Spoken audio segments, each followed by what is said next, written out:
Welcome back, everybody, to Riff Ram Review here on 88.7 The Choice, your choice for college radio. I'm Ian Napishan, and tonight I'm joined alongside Zion Trammell and Seth Dowdle. We just got finished talking about the NFL weekend. Some really great games there. Eagles, Cowboys, Josh Dobbs, now a Minnesota legend, I guess. And now we're going to go into some NBA talk. The NBA got tipped off exactly 2 weeks ago at the time of filming this on a Tuesday night.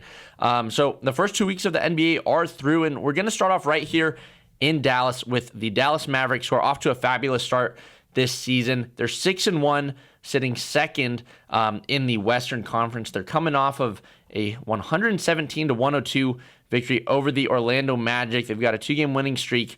Again, 6-1. Only loss was to the Nuggets, which was in that NBA in-season tournament, which is kind of weird. Not sure how you guys feel about it. It's just kind of awkward, but so far, I mean, a really good start for the Mavs. Yeah, the in-season tournament, we'll talk about that first, is very confusing because I kind of thought it was going to be consecutive, but the next in-season tournament game won't be until Friday, where they play the Clippers for the Mavericks. So it's like it's spread out, and I don't know, it's a little disjointed right now, and I'm not a huge fan of the court designs either. I was under the impression that these weren't going to count against the regular season, and then I looked at the Mavs record, all of a sudden they had a loss, and I was like, oh, so we just doing this now? Yeah. So I'm just confused by the whole rules, and they're playing on wacky courts. Yeah, so it is a regular season game, but a tournament game as well that counts towards their record, playing for a little trophy, I guess.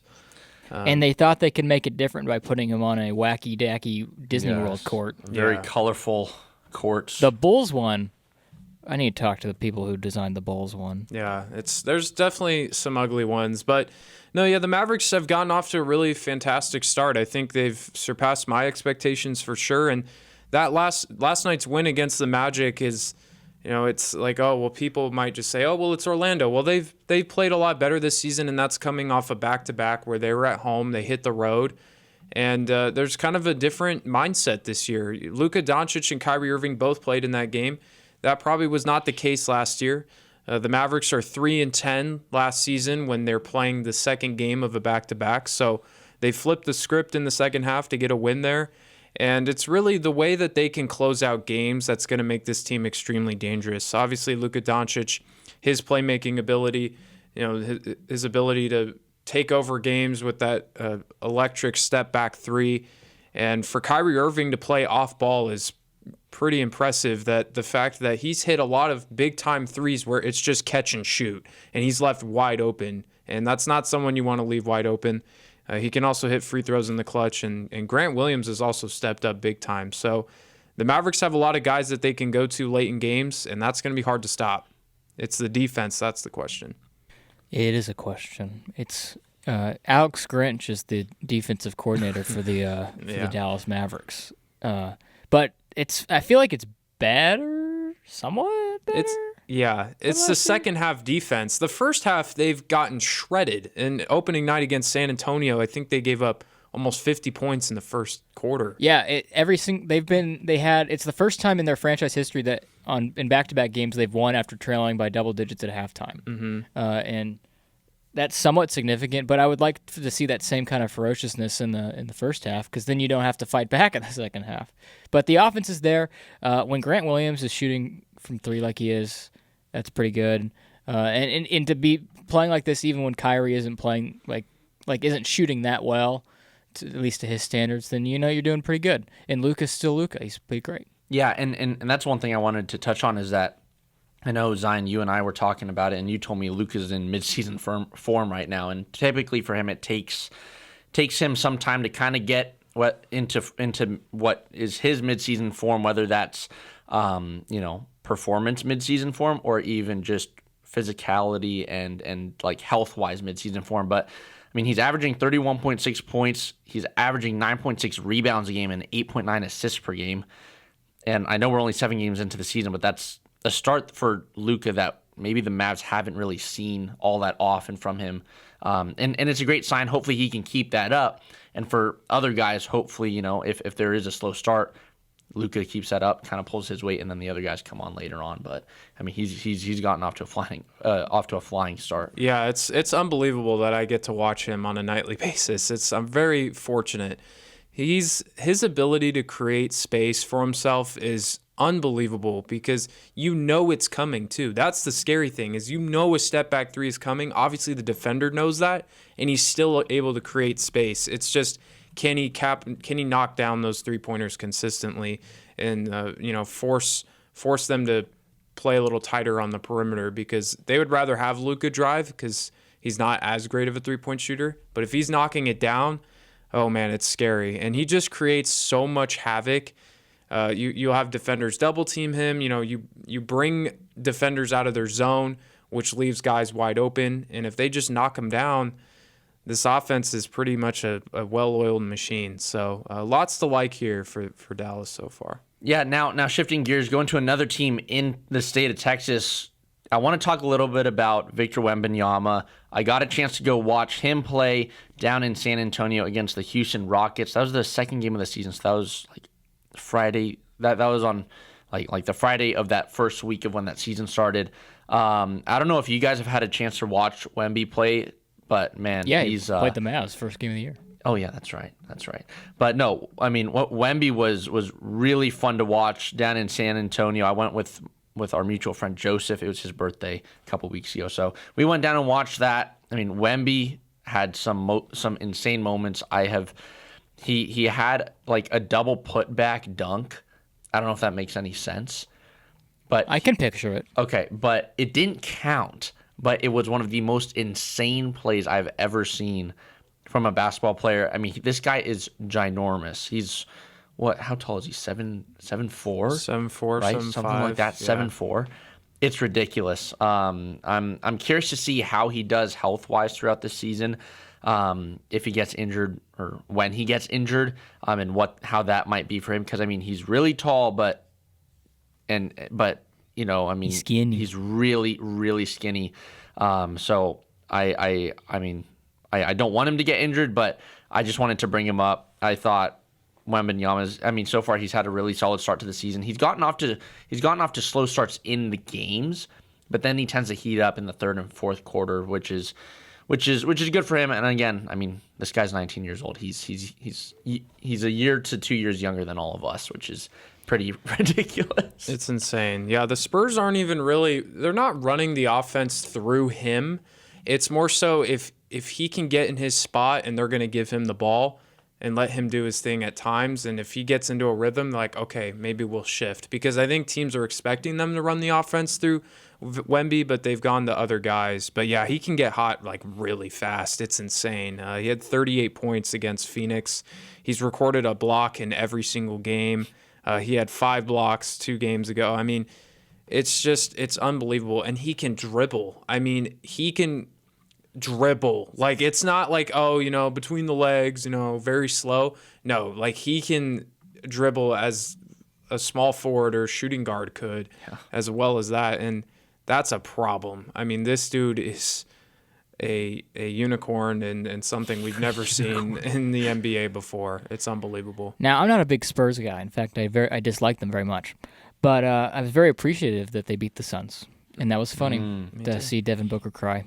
Yes, this is I do not like the Suns. This is an anti-Suns podcast. It is. Apologies to anybody from Arizona or Phoenix, but we're just not big on the Suns. You are so entitled, and you've done nothing to be entitled.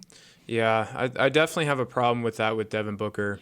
I'm talking about Devin, yeah. When I said you, I was talking about Devin, not the fan base. Yeah. Sorry, my bad. No, it's all good. It's definitely a little annoying to see him. And they're doing the load management thing right now, or at least that's what I can. Yeah, Bradley Beal has not played yet. He hasn't? Nope. Zion looks angry right now. It makes me very. You know what? That's fine though, because hey, they're 3-4 right now. So Good. Keep losing and keep resting your guys, because If I may have a load management conversation here, or just a rant, I guess. A conversation with myself. It makes somewhat sense, but at the same time, like if the end goal obviously to get to the playoffs, and then your view is that the playoffs are like a crapshoot and anything can happen, right? Mm-hmm. But it advantages you to get a higher seed, so you can guarantee yourself, or at least give yourself a really good shot at getting further down the line. Because we kind of saw obviously with the Lakers last year, they were the 7th seed. last year? 8 seed? Take a look. No, they avoided the play. 7th. They were okay. They were in the play-in. Yep. Well, like I feel like if you're gonna load manage, which the Lakers did right last year a lot, then you should avoid the play-in at all costs, because the play-in is really the crapshoot of all, right? It's essentially the version of the wild card game in baseball for a long time, right? Anything can happen in 1 or 2 basketball games. I don't like, and I was glad that the Nuggets were rewarded last year for being the best team in the regular season, and also, just the best team overall. Yeah, and if you're hurt, you're hurt. I get that, but Yes, to me, it's like Devin Booker is able to play most of a game, and then the next game, in game 2, he's already resting. So I understand like being, and that's a conversation where maybe the NBA shortens the season or shortens how many games you play in a week.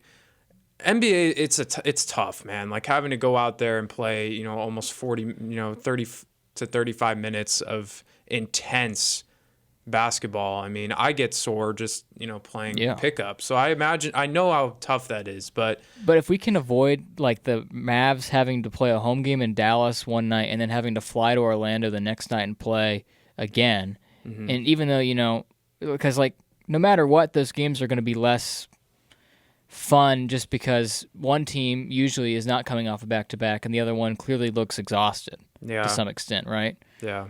And the product isn't as good, in my opinion. Yeah, and people pay money. They want to see these players play. So, I understand load management. That's fine to an extent. But what Phoenix is doing is they're basically saying, KD, you got to carry us right now. I mean, Devin Booker's played a little bit, but... Yeah. And that's what it's been for KD pretty much ever since he left the Warriors, is that in New York, or not New York, sorry, Brooklyn. It is New York, but whatever. James Harden and Kyrie never played together a lot. Obviously, there was some other reasons for that. And then Ben Simmons entered the equation for a little while. That was funny. What's Ben up to nowadays? He is still with Brooklyn, putting up very much the same stats that he normally, like 4 points, 10 rebounds, 7 assists. Just he's kind of just a role player in Brooklyn. Number 1 pick material right there. Yeah, the Nets have a pretty interesting team. I like them a lot. But we'll see what they can do. They just have a bunch of mediocre, not mediocre, but like slightly above average players, but not like a superstar. Yeah. Also, one thing I just want to say, I think it's crazy that 20 teams in the NBA out of 30 get into the playoffs. Oh, because the play-in. Because of the play-in. Yeah. Still, I mean, and I get it's the play-in, but still, I think that's absolutely ridiculous. Mm-hmm. It doesn't encourage teams to get better, like to really exert yourself to get better. Well, it encourages load management. Yeah. Exactly. If you have if you can go 40 and 42 like the Oklahoma City Thunder did last year by resting players, well, fine, make it that way, right? I mean, it allows for teams to not have to push and still get into a spot. And I understand it's a business. NBA also wants to be more inclusive of the teams because I feel like nowadays a lot of fans get frustrated when their team is just a bubble team and they never get into the playoffs or the postseason, right? I mean, we even saw the expanded playoffs for baseball a little bit. Mm-hmm. But I don't know, having 66% of the league getting into the playoffs does not encourage these teams to actually go out and get better. It's a free buy-in to the playoffs, and I don't know. For me, I'm just not a big fan of that. But that's my little soapbox for this little episode. We both had a little soapboxes over here. But the good news is I'm enjoying watching the basketball so far. Yeah, because the Mavs have been playing the people. Yeah, they have been playing their guys. They've been playing the people. Yeah, and there's a lot of youth right now in the NBA. A lot of young guys coming in and playing really well. Tyrese Maxey has been superb for Philly as he will now replace James Harden. Victor Wembanyama's been exciting. Derek Lively for Dallas has been fun to watch. Asur Thompson with the Pistons. There's a lot of young guys, and Asur Thompson actually leads the NBA in blocks and steals per game, which is pretty impressive because I think he's only like 6'6", 6'7". So Yeah, it's really good for the NBA. You know, not even to mention guys like Tatum and Luka and all. You know, there's still a lot of younger guys that have been in the league for several years, but there's a lot to be excited about as far as offensive talent in the NBA, and you know, defense as well. Yeah, I mean it's been a great first 2 weeks of the NBA season, and I mean especially for the Mavs starting off 6-1. I'm hoping that they will continue on this track for the rest of the season. But that will bring us to the end of the NBA segment that we've got here on the show. But up next we've got some baseball. We're going to go talk about some of the end of the season awards and also wrap up what was a very, very special season for the Texas Rangers, and Seth and Zion will have some stories for you all. So when we come back, we will be talking about some MLB baseball here on Riff Ram Review here on 88.7 The Choice, your choice for college radio.